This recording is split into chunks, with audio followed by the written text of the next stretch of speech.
In our politics lead today, Florida lawmakers are back in Tallahassee for a special session after Republican Governor Ron DeSantis vetoed a congressional map passed by the Republican-controlled legislature.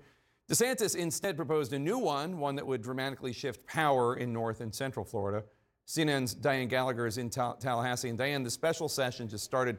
What are Democrats saying about DeSantis's map? Well, Jake, they're calling it racist, authoritarian, unconstitutional, and really that's just what I can say on camera here.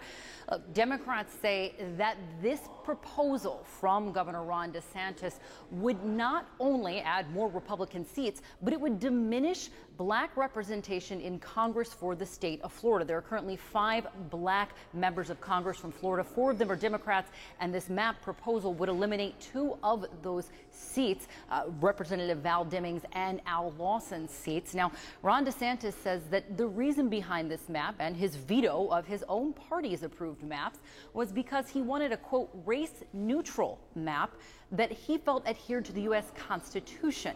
But Democrats have said that not only do they feel that this would be in violation of the Voting Rights Act, but also in violation of Florida's own state constitution, which mandates the protection of those minority districts. Jake, it will likely pass out of this special session late this week, and then it will likely end up in court. And Diane, there's another big story going on in Tallahassee right now. Governor DeSantis is changing the agenda at the special session to include a review of Walt Disney World and the special status that Walt Disney World has in Florida. Tell us what you're hearing about that.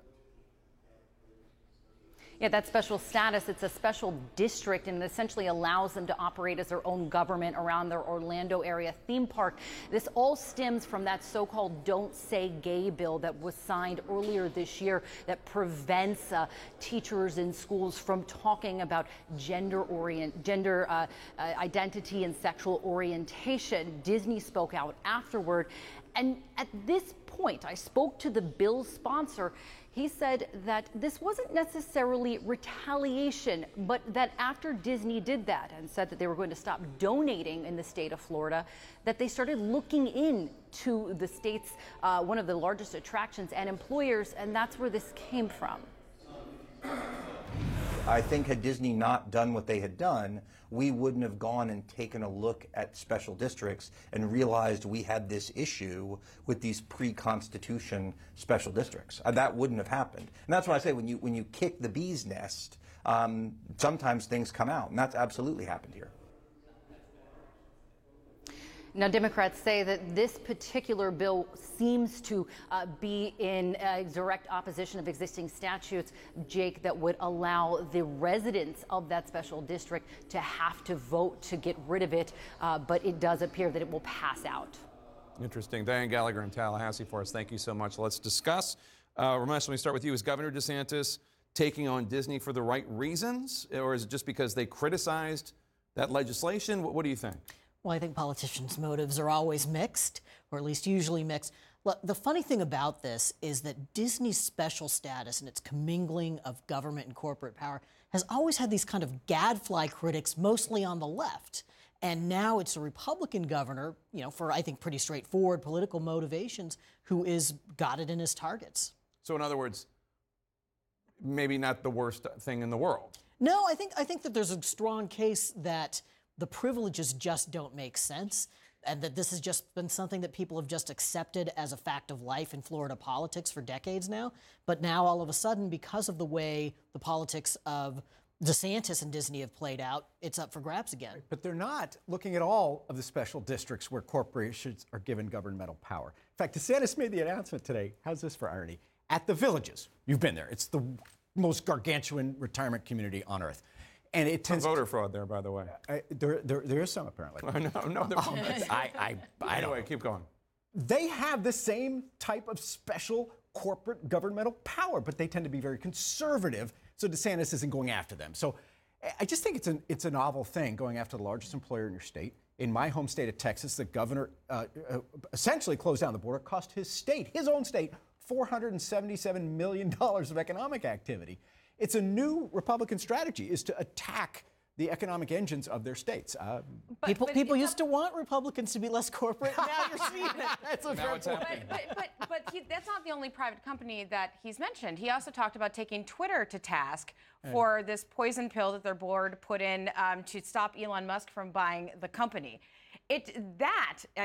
Why Florida would have anything to do with that is beyond me, but it does seem to be a message toward perhaps the larger goal for Governor DeSantis, which could be 2024, could be further down the line, but it seems like he's hitting all of these touchstone cultural issues. Yeah. And it really seems to be part of a larger, more national, let's say, message. I do see lots of conservative activists really liking what they see out of Governor DeSantis. Yeah, they would like it. I don't see Disney eliciting a whole lot of sympathy. But just because you can doesn't mean that you should in Governor DeSantis' case, not only on this issue, but also in terms of the redistricting. I remember last year when Congressman James Comer of Kentucky, there was talk about the Republican legislature there chewing up Louisville, which is a very liberal district. And he said, don't get cute because these things can end up in court. It looks like Governor DeSantis is not all that worried about the potential for this ending up in court, but it could have other impacts. For instance, it could mobilize the black electorate in Florida who feel put off by this and feel as though they are going to end up without accurate, reflective representation. Right. Well, there are two black districts, I guess, Democratic black districts, largely that he's keeping. He's getting rid of two others, and then there's a Republican African-American congressman, too. So it's not like he's getting rid of all of them, right? But he is talking about getting rid of two of them. Right. And he feels as though if there are court challenges, the conservative Supreme Court in Florida is going to support him in this decision. But it still is. Or the federal courts, too, because you've got, he's making a stand that federal law trumps state law when it comes to these sorts of districting issues. But politically, it doesn't come without any risk. That's right. Right, the backlash. But in terms of the redistricting, you see this all over the map, whether it's Democrats or Republicans, people really just getting super aggressive, nobody really even trying to hide it anymore. Am I wrong? No, you're right. New York, a Democratic-controlled state, looks like they're going to produce a map that's extraordinarily beneficial for their party. And Illinois got rid of Adam Kinzinger's seat. Right. And he's retiring. Very often states will do that when someone is retiring. He's retiring because they got rid of his seat. No, he's retiring because Trump hates him. Trump was going to beat him. Well, both of these things, I think. But the big constraint on how aggressive the parties have been on districting has been incumbent protection. Because sometimes the incumbents want more of their party's people in their district, even if that means you have fewer seats that you can contest.